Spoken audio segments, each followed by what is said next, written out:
Hey, if you want to improve the photos quality on your POCO C65, first of all, I can recommend you to open the settings. So go like this, and be sure that you have set up the picture quality to the high, just right here, and then go back from this one, open the 50 megapixel mode. It will appear right here on the right side.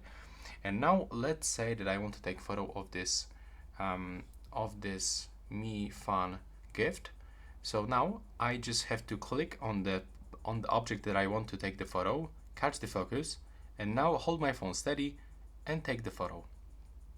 Also, we have to remember about the good lighting condition. If there's not enough light, I can recommend you to turn on the flashlight and turn it on like this. And now just take this photo one more time.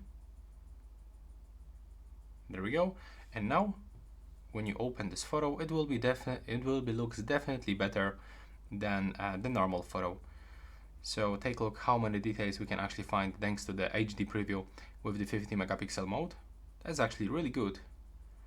And take a look right here with the flashlight, and as you can see in the flashlight it actually doesn't look that good, but with normal mode, when there is enough light, like in my case, you can actually find a lot of details and the photo is sharp. And that's basically it. Right now, please subscribe to my channel. Bye bye.